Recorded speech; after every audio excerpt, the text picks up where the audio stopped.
And I would like to introduce you to our first speaker. She's definitely curious and passionate about driving innovation. She loves breaking down the barriers to increasing knowledge and acts every day as a catalyst to find new practical solutions. As you might know her as a very successful businesswoman. Since she started her role as the chairwoman in 2014, the Azrieli Group has doubled its market value and became the largely publicly traded real estate company in Israel. But she's also a very active philanthropist. Her notable involvement include the Tel Aviv University, the Weizmann Institute, the Azrieli Foundation, or the Israel Center for Addiction, and that's just to name few. But what you might not know about her is that she's also an author. And by doing that, she became one of the guardians of her family heritage when she wrote One Step Ahead, the memoir of her father's journey from Poland to Israel. She has a huge endeavor tonight because she's here to inspire us. So please, a warm welcome for Mrs. Danna Azrieli.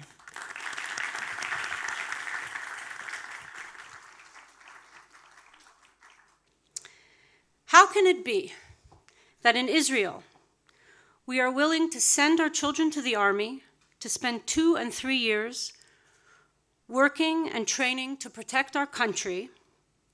How can it be that we're willing to send our children to fight in wars to sustain our dream of a safe and thriving Jewish homeland, but we treat the very land of this country, the one that we are so passionately willing to fight for, in a manner that is so often like nothing more than an extended garbage dump?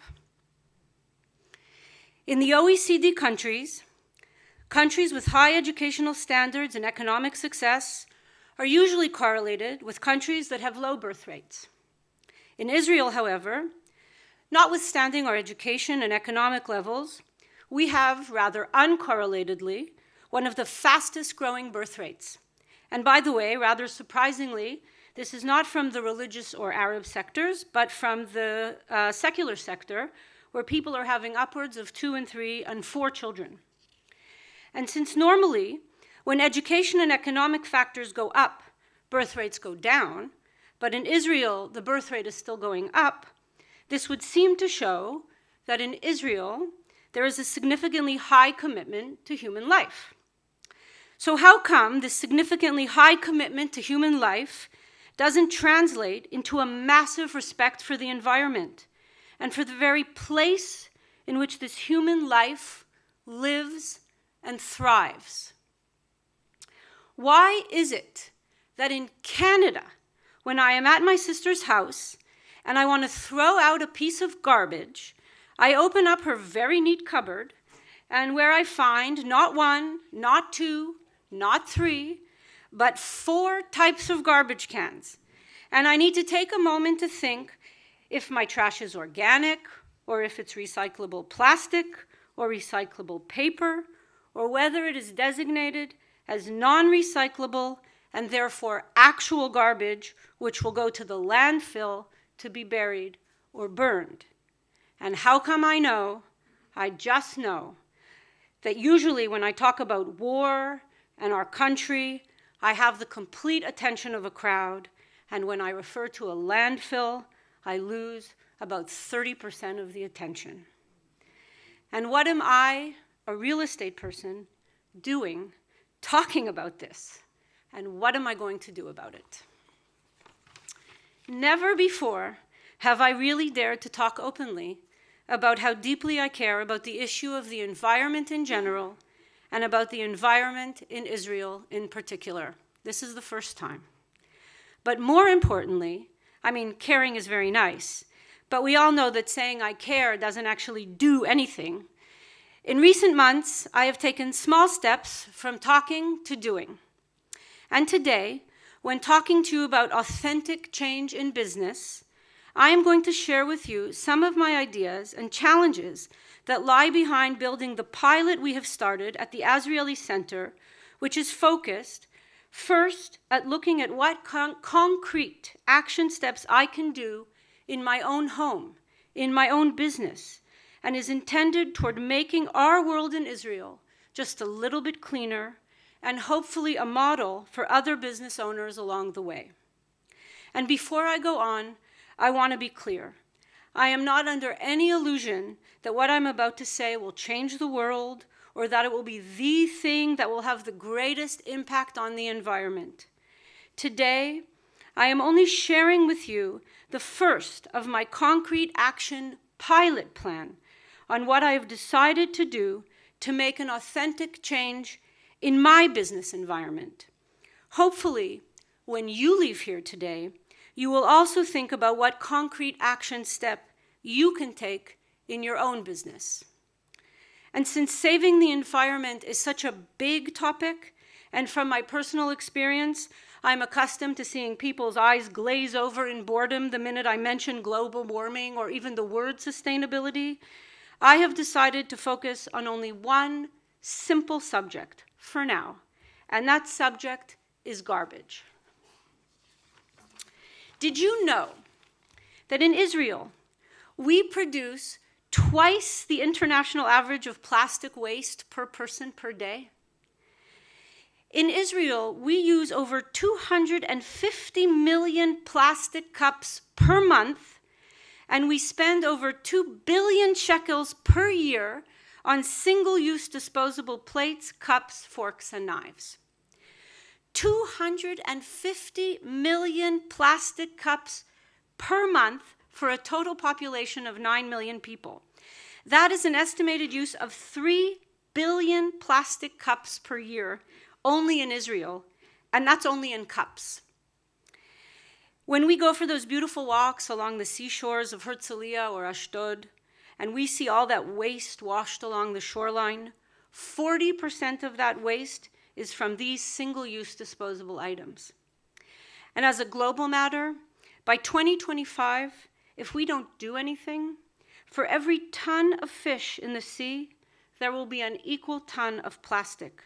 So that recently, plastic has been declared an international health hazard by the World Economic Forum. Some countries are way ahead of the curve, but our country, the country that we fight so diligently for, is one of the countries that is not. I mean, there have been a few actions, like the plastic bags law, but I don't know about you. When I go into the supermarket, I'm one of the few people that walks in with my own canvas bags. And from what I can gather, the law has been only marginally successful, if at all. So, in the Azrieli Center, we recently started a pilot project where we are trying to reduce the amount of garbage we produce by 50% in 3 years. And at the same time, we are attempting to increase the amount of garbage we recycle at the Azrieli Center by 50% in 3 years. And finally, our goal is to tell people about the lessons we will learn along the way and hope that our pilot will serve to help other businesses do the same. I set these goals that I thought were achievable and which could be used as a model for other concerned business owners in the future. I'm not starting out to save the planet or to change society at large, or to teach the world a lesson. First, I'm trying to figure out what goes on in my own business, to fix it, and then hopefully use the lessons to scale up for all of our real estate assets, and then use it as a model for others. As a practical matter, we're looking into various pilot models, and I'm just going to give you a few small examples of some of the challenges and dilemmas that we are facing when trying to make an authentic change in our business. So, for example, I asked the question, how can I reduce the amount of garbage that is created in the fast food in a shopping mall? Okay, so here are some of the challenges. For example, I'm a landlord. I don't actually own the restaurants in the fast food, right? So how do I'm not even involved in the supply chain of what kind of plates, forks, and knives they actually buy. With so many disposable items, how can I figure out a way that the tenants will actually use real plates? How can I enforce it? How can I make it economical for them? What kind of incentive can I give them? Let's say I could become part of the supply chain. Let's say I could convince the restaurant owners to use non-disposable plates. Okay, let's get practical. I need dishwashers. So first I need to do a study on dishwashers. Now I need to check whether or not the water and the electricity used is better for the environment than the disposables. Then my shopping malls weren't actually prepared for dishwashers of that kind. I need to look at the installation, the piping, the retrofitting. And then, should I, as the landlord, take on the responsibility? Maybe I should do a centralized dishwashing area. Wait a second, there's kashrut. Now I need a milk dishwashing area, a meat dishwashing area, a parv dishwashing area. But what about the non-kosher restaurants? Wait, who's going to monitor all of this? And who's going to pay for all of this? How will I know I can keep everything separate? I care about the environment, but how am I going to do this? Maybe I better think of something else. Okay, what if we looked at biodegradable plates? How can I encourage the tenants to look at biodegradable plates? Is there any way to make them economical? Can I get involved in the supply chain in some way? What if I did get involved in the supply chain?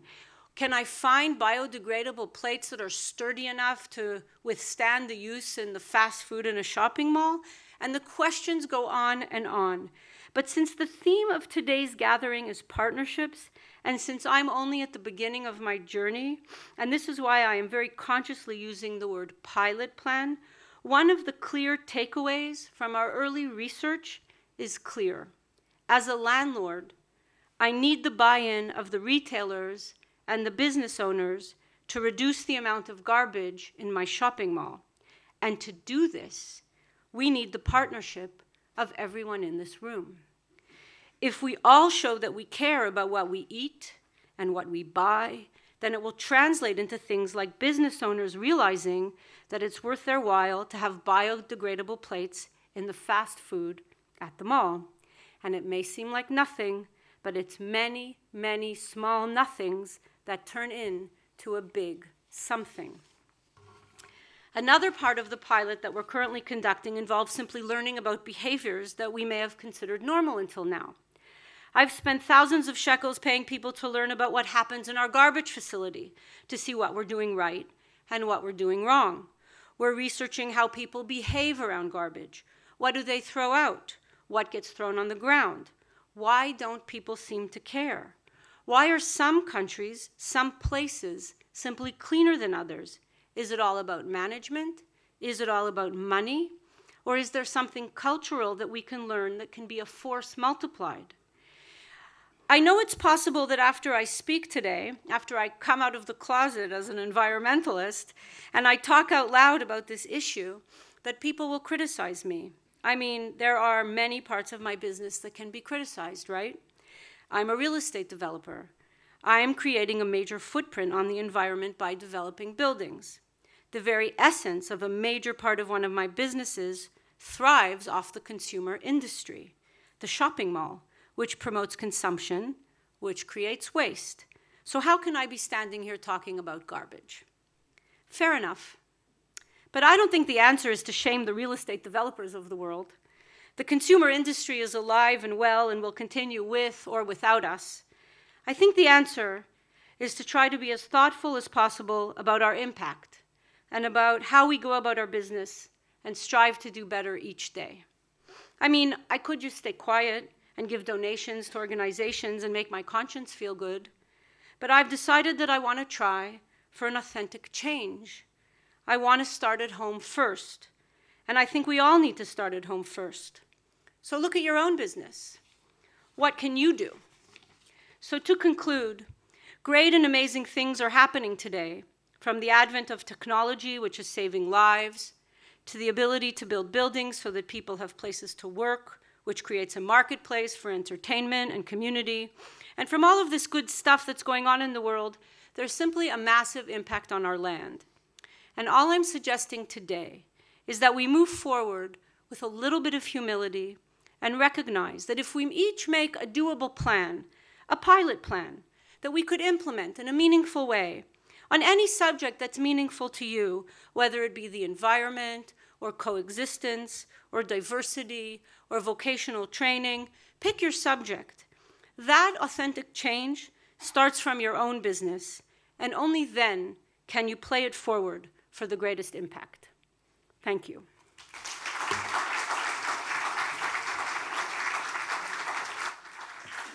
Thank you so much.